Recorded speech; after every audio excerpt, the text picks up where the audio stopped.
누가복음 6장 39절부터 49절까지 낭독하겠습니다.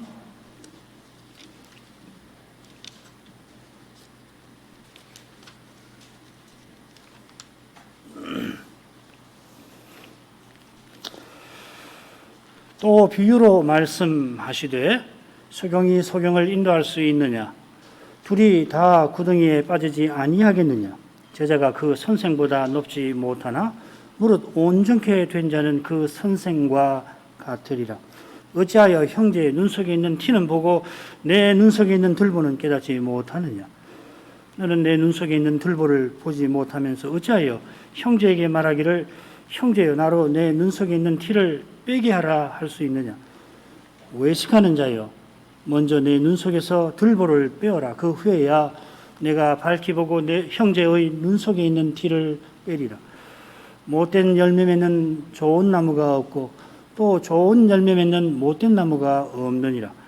나무는 각각 그 열매로 아나니 가시나무에서 무화과를 또는 찔레에서 포도를 따지 못하느니라. 선한 사람은 마음에 쌓은 선에서 선을 내고 악한 자는 그 쌓은 악에서 악을 내나니 이는 마음에 가득한 것을 입으로 말함이니라. 너희는 나를 불러 주여 주여 하면서도 어찌하여 나의 말하는 것을 행치 아니하느냐? 내게 나와 내 말을 듣고 행하는 자마다 누구와 같은 것을 너희에게 보이리라. 집을 쥐때 깊이 파고 추초를 반석 위에 놓은 사람과 같으니 큰 물이 나서 탕류가 그 집에 부딪히되 잘 지은 연고로 능히 요동케 못하였거니와 듣고 행치 아니하는 자는 주처 없이 흙 위에 집 지은 사람과 같으니 탕류가 부딪힘에 집이 곧 무너져 파괴됨이 심하니라 하시니라.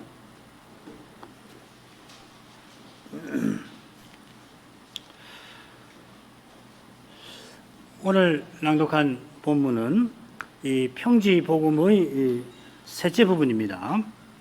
이 셋째 부분이 첫째 부분 20절부터 26절 네 가지 복과 화에 관한 말씀과 짝을 이룬다 말씀을 드렸죠. 이것은 주님께서 그 앞에서 12사도를 임명하시고 이어서 이 복음을 베푸신 것과 붙어 있을 겁니다. 12사도를 임명하셨는데 그 목적은 오전에 살핀 그런 하나님 나라를 세우려 하심입니다. 이 나라는 그리스도의 사랑이 가득한 세계, 원수이던 우리를 사랑하신 그 주님의 사랑이 가득한 세계입니다. 자, 이 셋째 부분을 셋으로 나눠보겠습니다. 첫 번째, 소경을 인도하는 소경이 되지 말고 스승과 같은 제자가 되어라. 주님께서 교훈하십니다. 39절부터 42절입니다. 둘째는 나무는 그 열매를로 안다 해서 좋은 열매, 좋은 나무와 좋은 열매 맺는 좋은 나무에 관한 말씀. 43절부터 45절 그리고 주님의 말씀을 듣고 행하는 자에 관한 말씀이 46절부터 49절입니다. 뭐 잘 아시는 내용이고 잘 아시는 것은 이 마태복음에 있는 산상보훈에 다 나오는 내용인 것과도 관련이 되지요. 이 마태복음 산상보훈에 보면은 이 선지자가 5번 나와요. 5번 나오는데 가운데 2번은 5장 17절부터 7장 12절 이게 이 산상보훈의 큰 본론 같은 건데 그 처음과 마지막에 선지자가 나오는데 여기는 뭐냐면 똑같이 선지자와 율법과 선지자라고 되어 있습니다. 구약을 말하는 거죠. 반면에 이 산상보훈 머릿말 같은 팔복에 이 선지자가 한 번 나오고 매전 말에 선지자가 2번 나오는데 이때 선지자는 그야말로 구약의 선지자들을 가리킵니다. 매전 말에 나오는 선지자가 2번 나오는 부분, 산상보훈에서 이 구약 선지자가 2번 나오는 그 부분이 오늘 읽은 말씀과 매우 비슷한 내용입니다. 요컨대 주님이 사도로 세운 이 제자들을 염두에 두고서 오늘 낭독한 부분을 교훈하시는 것 같습니다. 사도를 특별히 염두에 두신 거지 그들만을 위하여 교훈하신 것은 아닙니다. 이건 뭐 여러 번 말씀드려서 오해 없을 줄 압니다. 그러면은 처음으로 가지요. 39절부터 42절 또 비유로 말씀하시되 소경이 소경을 인도할 수 있느냐? 둘이 다 구덩이에 빠지지 아니하겠느냐? 제자가 그 선생보다 높지 못하나 무릇 온전케 된 자는 그 선생과 같으리라. 어찌하여 형제의 눈 속에 있는 티는 보고 내 눈 속에 있는 들보는 깨닫지 못하느냐. 너는 내 눈 속에 있는 들보를 보지 못하면서 어찌하여 형제에게 말하기를 형제여 나로 내 눈 속에 있는 티를 빼게 하라 할 수 있느냐. 외식하는 자여 먼저 내 눈 속에서 들보를 빼어라. 그 후에야 내가 밝히 보고 형제의 눈 속에 있는 티를 빼리라. 예수님께서 제자들을 보시고 가라사대 하시고 누가 선생은 이어 주님의 가르치심을 적어 가는데 20절에 가라사대 하고서 쭉 적어 가는데 이 대목에서 잠시 누가가 끼어들어 설명을 보태는 거죠. 20절부터 지금 38절까지는 다 주님의 말씀으로 쭉 기록이 되어 있는데 여기서 누가가 갑자기 끼어들면서 비유도 말씀하셨다 이렇게 언급을 합니다. 보면은 비유도 말씀하시니라. 아니랄까 평지복음 맺은 말에 비유들이 이어지지요.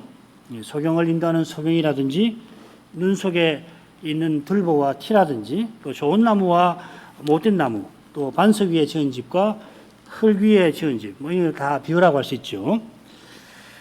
지금 살피는 이 부분의 두 개의 비유가 39절과 41, 42절에 나옵니다. 두 비유 중간에 주님께서 제자들에게 특별히 주시는 교훈이 40절에 나옵니다. 선생과 같아지는 제자가 되어라 이 말이죠. 자, 이 줄거리에 비추어서 얼른 이 부분에서 이질적으로 보이는 둘째 비유, 이 눈 속에 들보와 티에 관한 비유의 내용도 이런 문맥에서 내용을 살필 겁니다.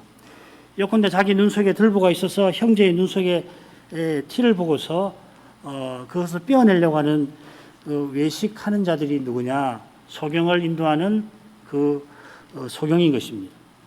백성의 지도자로 자처하는 바리새인들을 겨냥해서 주님이 이 말씀을 하시며 조금 후에 설명을 더하겠습니다. 얼른 읽으면 주님께서 다소 느닷없이 소경을 인도하는 소경의 비유를 말씀하시는 것도 같습니다. 그러나 이미 평지복음의 줄거리나 그 맥락, 사도 임명하신 일을 참조하면 이 적절한 말씀입니다. 더욱이 사도들이 봉사할 이스라엘이 지금 소경의 인도를 받는 소경이라 실로 적실한 말씀입니다. 사도들은 지금 주님과 함께 눈먼 자에게 다시 보게 함을 전파하는 중입니다.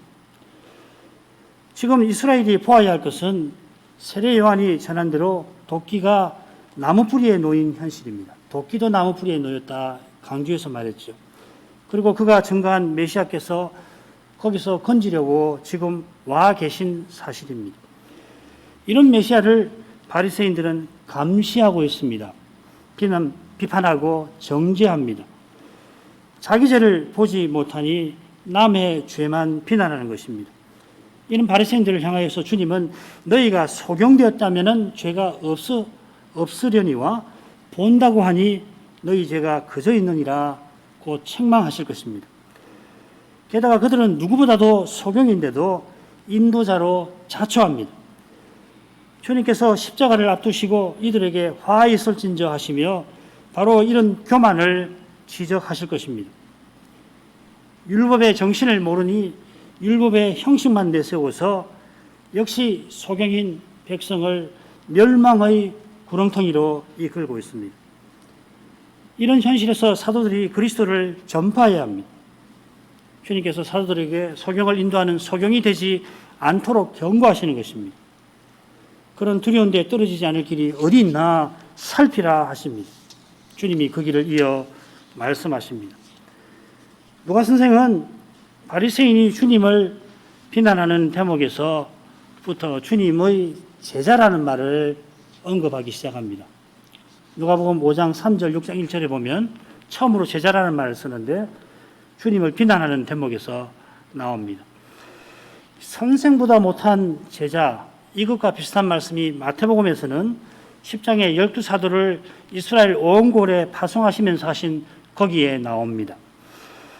마태복음 10장에서는 제자가 선생보다 높지 못하다 하실 때 무슨 뜻이냐면 사도들이 주님처럼 핍박받지만 주님보다는 덜 받을 거라 하고서 일러주십니다.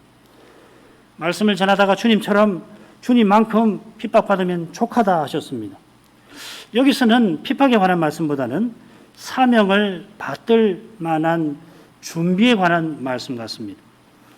사도들이 주님과 함께 다니며 훈련을 받게 되면은 지금 그러는 중이지요. 8장 1절 2절이 바로 그 내용을 가리킵니다. 그렇게 되면은 선생이신 주님과 같아질 것입니다. 자, 그런데 주님과 함께 다니면서 이들은 벌써부터 미움과 비난을 받습니다. 소경을 인도하는 소경들로부터 받습니다. 그들처럼 되지 않아서 받습니다. 그러나 미움과 비난을 받더라도 그들처럼 되어서 안 됩니다. 선생이신 예수께서 그 길을 걷고 계십니다. 사도들이 주님이 걷고 계신 그 길을 쫓아가야지 주님처럼 바른 인도자가 될 것입니다.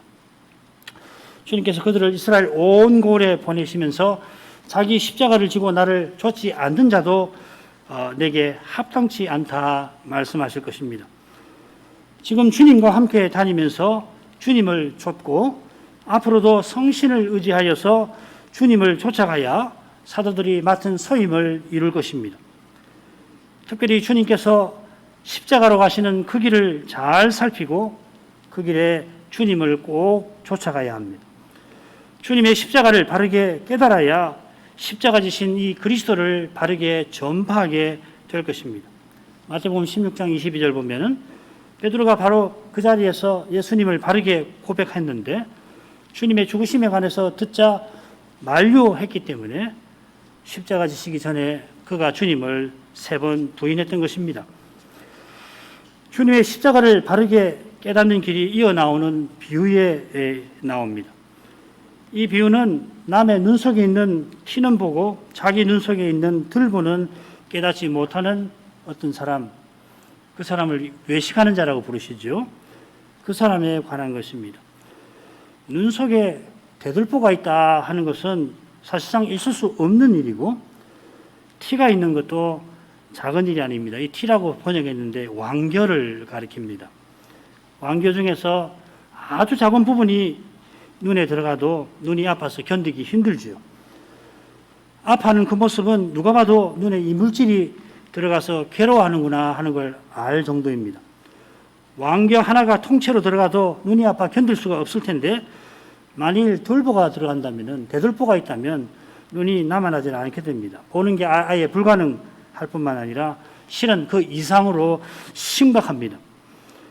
그런 그가, 누구보다 심각한 상태에 있는 그가 남의 눈에 있는 티를 볼 뿐만 아니라 빼내려 합니다. 남을 고쳐주는 의원 노릇한다 이 말이죠. 지금 그들은 그런 일을 할 때가 아닙니다. 자기 눈에 있는 들보를 먼저 빼야 합니다. 스스로 빼지 못한다는 걸 알아야 합니다. 그걸 빼낸 다음에야 밝혀보고 남의 눈에 있는 티를 빼낼 겁니다. 예수님은 눈에 들보 있는 사람을 외식하는 자라고 부르십니다. 이들은 바리새인입니다. 이 마태복음, 마가복음, 누가복음 여기 외식하는 자가 나오는데 다 살펴보면은 이 바리새인이 틀림없어요.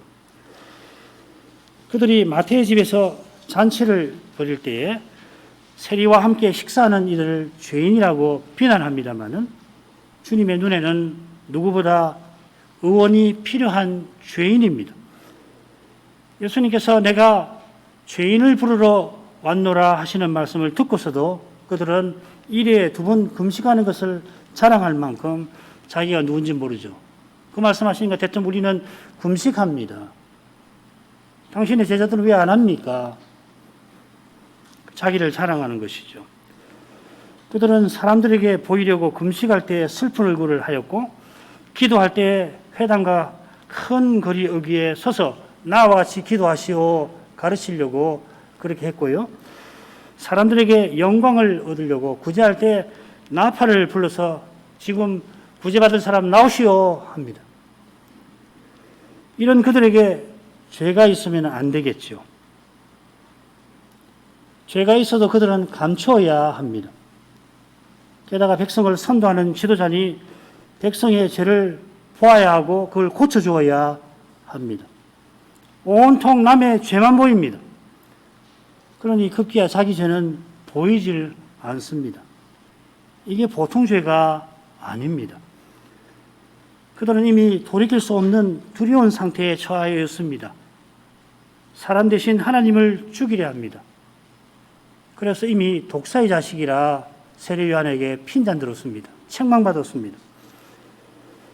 날마다 은혜 안에서 자기 죄를 날마다 회개하지 않으면 날마다입니다. 그러면은 어느 사이 주님의 십자가는 가마득하게 느껴집니다. 다 아는 것 같아요. 복음의 기초다 말이지. 그 복음의 기초인데 그걸 아직도 몰라? 그럽니다. 우리 교회에서 복음의 기초를 말할 때 그런 뜻으로 말하는 거 아니에요. 예수님의 십자가가 기초 같은 면이 있지요. 예수 믿는 사람은 누구든지 재산을 받고 구원을 받는다. 아주 기본적이죠. 십자가에는 그런 내용도 있지만은 바울 서신 한번 읽어보십시오. 거기 바울 서신에서 십자가를 언급하면서 뭘 가르치나? 죄다 가르칩니다.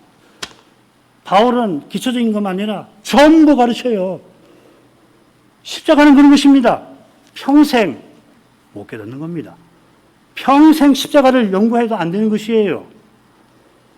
그건 뭐하고 붙어 있느냐면 죄와 붙어 있는 겁니다. 죄에 대한 성찰을 제대로 하면 평생 못하는 겁니다. 깨달아도 더 깨달을 것이 있는 것이 죄의 두려운 신비거든요. 마찬가지로 십자가는 그런 것이에요. 날마다 회개하지 않으면 십자가가 가마득합니다. 그러고서 심지어는 십자가의 공효가 자기에게는 필요치 않는 것처럼 여겨지기도 합니다. 심각한 겁니다. 중병입니다. 사실 우리에게 날마다 있어야 할 것, 오늘 나에게 반드시 있어야 할 것이 뭐냐? 이 그리스도의 공효예요. 달리 말하면 그리스도 그분이시라고요. 이걸 놓치면은 날마다 헤아릴 수 없이 주시는 아버지의 그 많은 사랑을 잊게 될 것입니다. 원망이 가져갈 수밖에 없죠. 살펴보면 오늘도 얼마나 많은 것 주셨는지 모르죠. 신자와 불신자의 차이점이 바로 거기 있는 거 아니에요. 그런데 이 아버지의 사랑을 아는 길은 이 십자가, 그리스도의 십자가 부활을 깨닫는 것밖에 없어요. 이걸 깨달으면은 오늘도 넘치는 선물을 주시는구나. 내가 뭐라고? 내가 하나님 앞에서 도대체 뭔데 나에게 이런 사랑을 베풀어 주시는 건가? 그 다음으로 가지요. 우리가 워낙 배울 것이 많고 또 이런 말씀은 여러 차례 많이 배워서 이 각 단락의 중요한 핵심만 제가 말씀을 드리니까 되게 가셔서 이런 말씀을 계속 묵상하시면 좋겠습니다. 자, 그 다음으로 가지요. 못된 열매 맺는 좋은 나무가 없고 또 좋은 열매 맺는 못된 나무가 없느니라. 나무는 각각 그 열매로 아나니 가시나무에서 무화과를 또는 찔레에서 포도를 따지 못하느니라. 선한 사람은 마음에 쌓은 선에서 선을 내고 악한 자는 그 쌓은 악에서 악을 내나니 이는 마음에 가득한 것을 입으로 말함이니라. 마태복음에 나오지요. 산상보원에 나오는데 산상보원에는 어디 나오냐면은 거짓 선자를 삼가라 하고서 이 내용이 나와요. 거짓 선자를 삼가라. 양의 옷을 입고 너에게 나오나 속에는 노랗진 하는 일이라. 그의 열매로 그들을 알지니. 그러니까 거짓 선지자에 대한 경고의 말씀에서 나무와 열매의 비유를 하십니다. 자, 이런 점을 고려하든지 마가복음의 문맥을 살피든지 여기서 나무는 선자를 가리킨다고 보는 게 좋습니다. 특별히 마음에 가득한 것을 입으로 말함이라는 표현에도 이 선지자와 관련된 문제라는 것을 넌지시 드러냅니다. 못된 열매 맺는 좋은 나무가 없고 좋은 열매 맺는 못된 나무가 없습니다. 좋은 나무인가 못된 나무인가 맺힌 열매를 압니다. 보아서 압니다. 그러면서 주님은 못된 나무와 좋은 열매를 언급하십니다. 못된 나무가 좋은 열매를 맺지 못한다. 거짓 선자를 삼가라. 못된 나무는 뭘 드시냐면 가시나무와 찔레인데요. 마태복음에는 가시나무와 엉겅퀴라고 되어 있습니다. 이 가시나무와 엉겅퀴는 히브리서에 보면은 하나님의 저주를 상징합니다. 창세기 기억나시죠? 3장에. 여기 가시와 엉겅퀴는 배도자가 내놓는 결과를 가리킵니다. 여기란 말은 히브리서 6장입니다. 비슷하게 주님의 씨 뿌리는 자의 비유에도 가시는 하나님의 말씀의 기운을 막는 역할을 하죠. 누가 선생은 엉겅퀴 대신에 찔레를 언급합니다.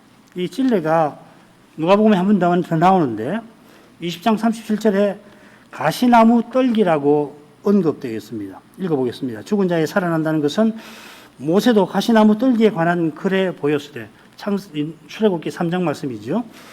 주를 아브라함의 하나님이요 이삭의 하나님이요 야곱의 하나님이시라 칭하였나니 해서 이 출애굽기 3장에 모세를 부르시는 그 장면에 관해서 설명할 때 나오는 가시떨기 나무와 같은 말입니다. 엉겅퀴하고 비슷하니까 가시나무 떨기를 누가가 언급했겠죠. 아울러서 왜 마태와 달리 이 가시나무 떨기를 언급을 했을까? 여호와께서 백성의 인도자와 선지자인 모세를 부르시는 일과 무관치 않은 듯합니다.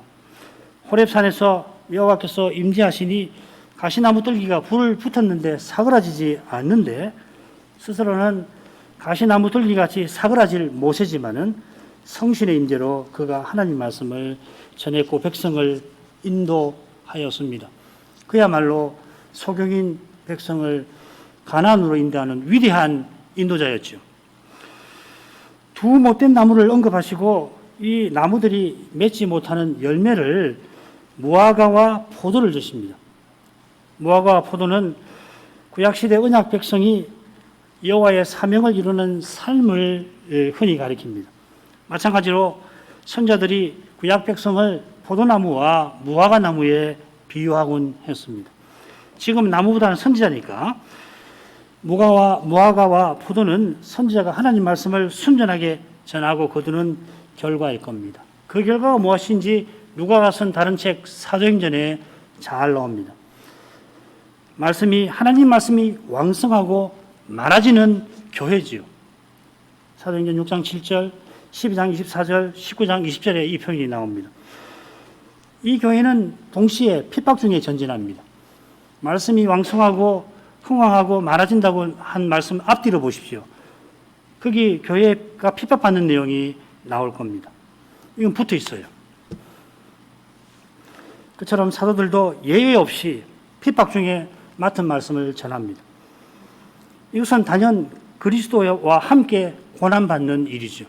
모든 성도가 그리스도와 함께 고난받지만은 말씀 전하는 사도가 고난받는 거기서 그리스도와 함께 고난받는 사실이 잘 드러납니다.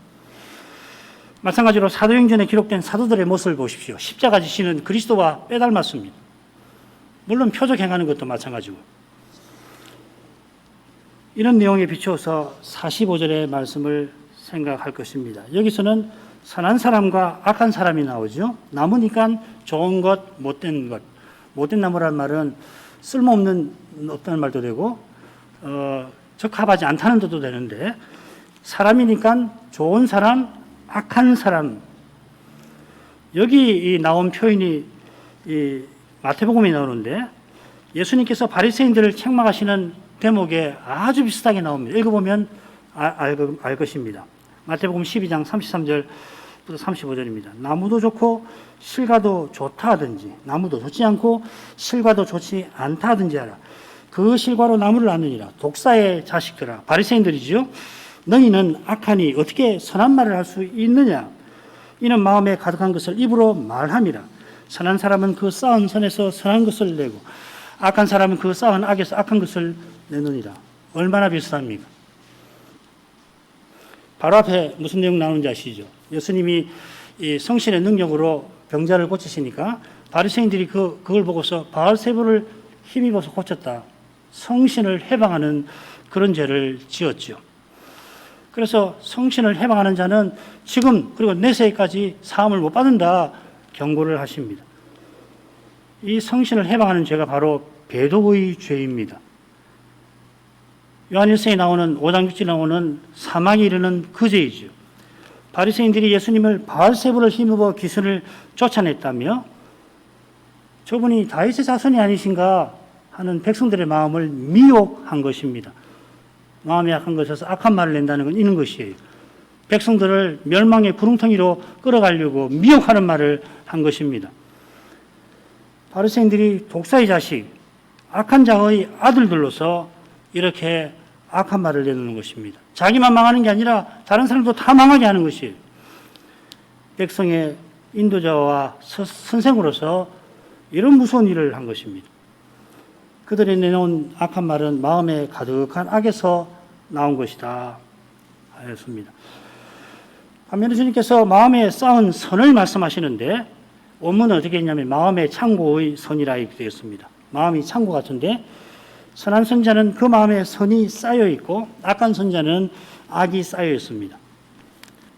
본디 사람의 마음에는 악이 가득합니다. 스스로는 악한 선지자가 되지 않을 수가 없습니다. 선한 선지자가 되는 길은 오직 마음의 성신으로 그리스도를 모시는 것밖에 없어요.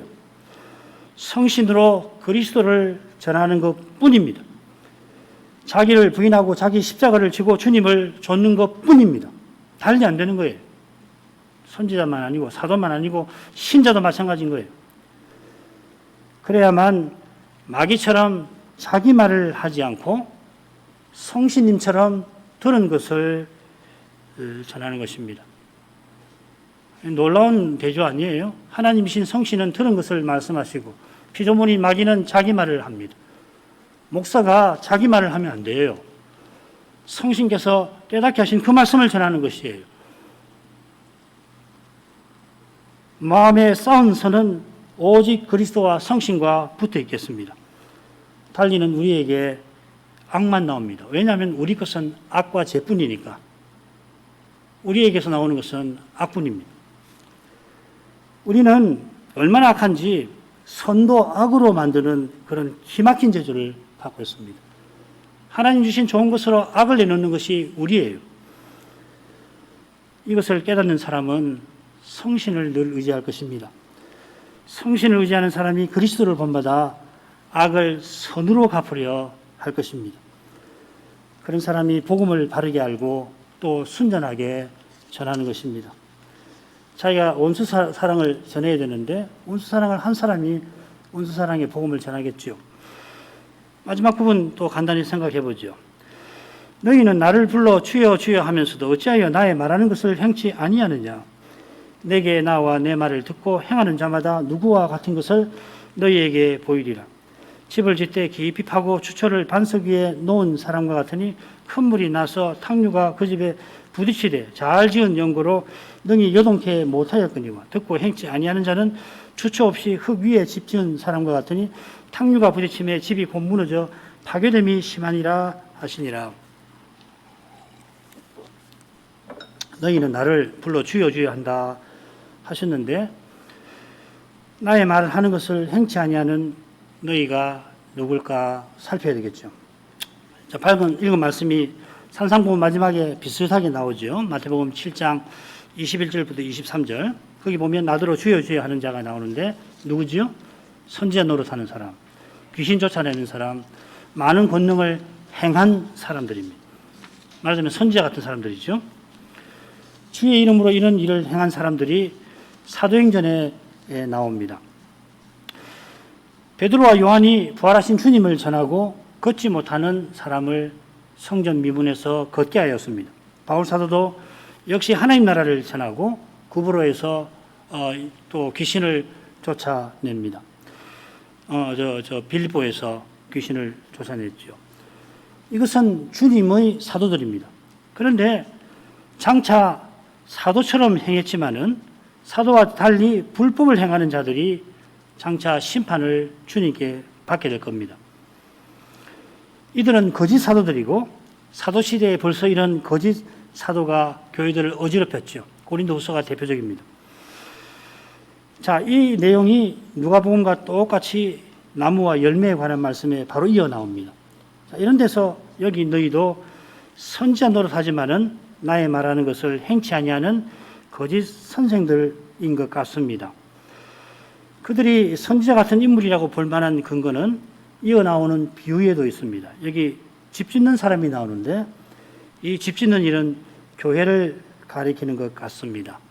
자, 이건 조금 이따 다시 살피고, 자, 그런데 한 가지 문제가 있어요. 문제가 뭐냐면 마태복음에서는 그날에 심판하시는 날에 예수님을 향하여 주여 주여 하고 부르면서 불법을 행하는 자들이 나오는데, 여기서는 지금 평지에서 말씀하시는 지금 주여 주여 하면서 그러면서 내가 말하는 것을 행치 아니하는 자들이 나옵니다. 시점이 달라요. 마태복음에는 심판날에 있을 일이고, 지금 평지복음에서는 말씀을 듣는 그 자리에서 지금 누구를 가리켜 말씀하시는가 궁금하기도 하지만은, 그보다도 지금 예수님을 향하여 주여 하고 부르면서 예수님이 하시는 말씀을 행치 아니한다, 이렇게 말씀하시는 것도 저기 놀랍습니다. 도대체 누구에게 주님께서 이런 말씀을 하시는가? 지금 주님이 자기를 주라고 말씀하시는 거고, 내가 하는 말을 듣고 행하지 아니한다고 책망하시는데 어떻게 이 시점에서 이런 말씀을 하실 수가 있는가, 이 말이죠.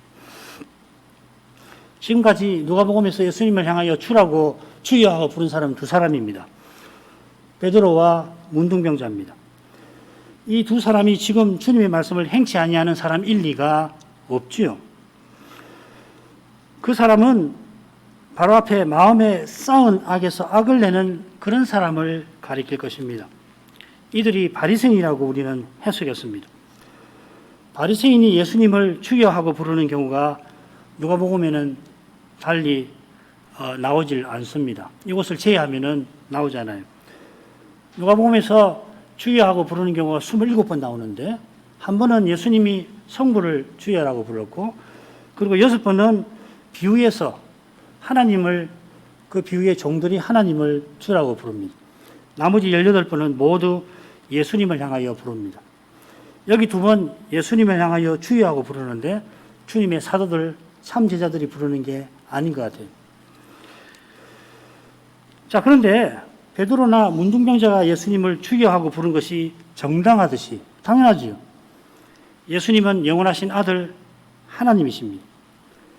바리새인들이 지금 감시하는 예수님이 바로 그들이 지금까지 높이며 백성들에게 가르친 그분 여호와이십니다.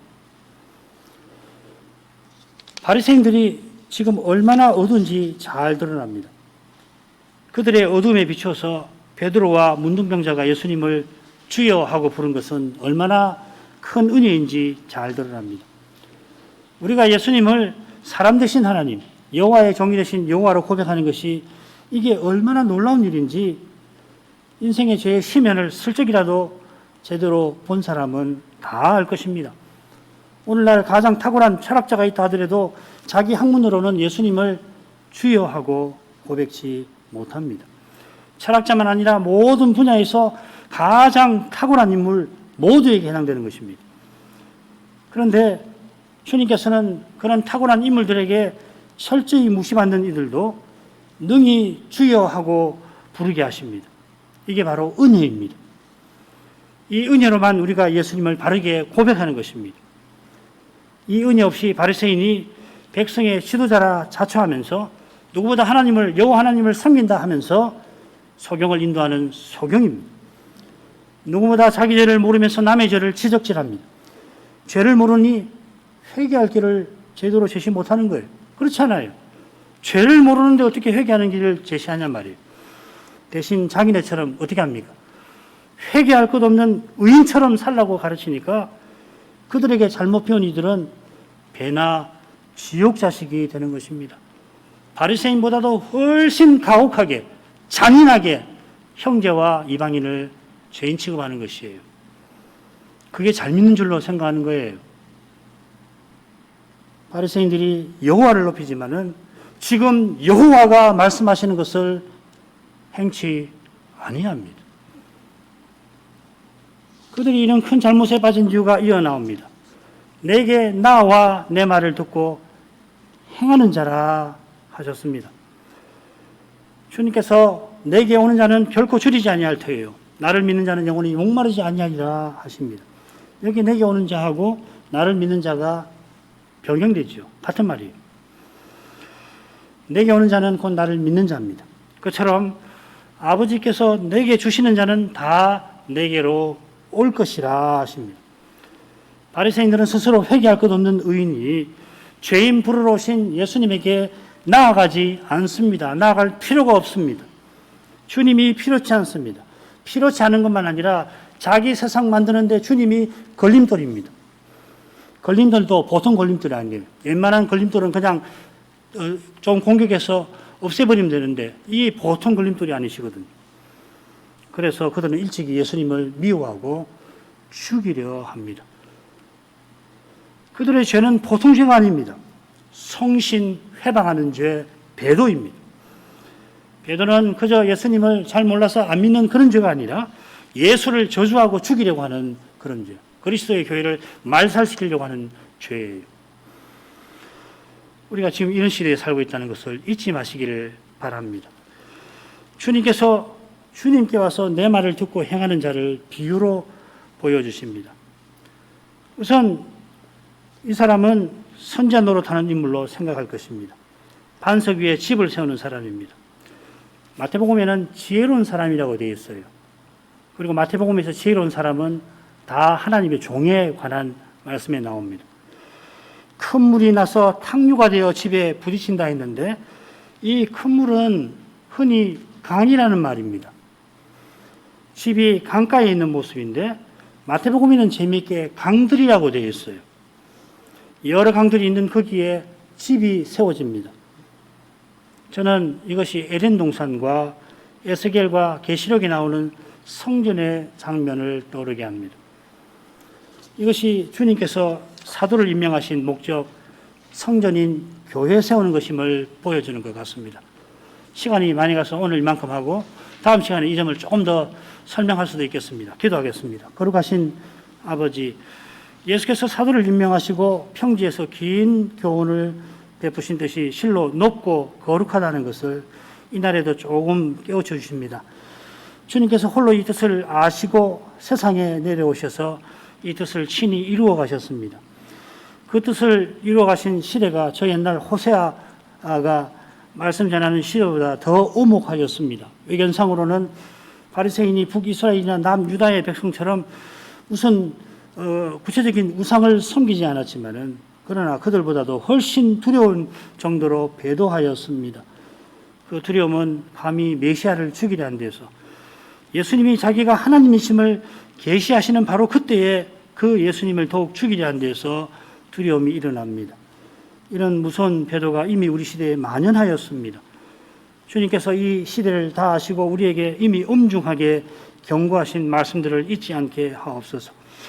이 시대에 무엇이 우리에게 중요한가를 놓치지 않게 하시고 그 중요한 것이 우리 생명보다 중요한 것임을 알고 몸은 죽여도 영혼을 죽이지 못하는 사람을 두려워하지 아니하며 우리 머리털 다 헤아리시기까지 사랑하시는 하나님을 경외하며 그 중요한 것을 꼭 붙잡고 살게 하옵소서. 예수님 이름으로 기도합니다. 아멘.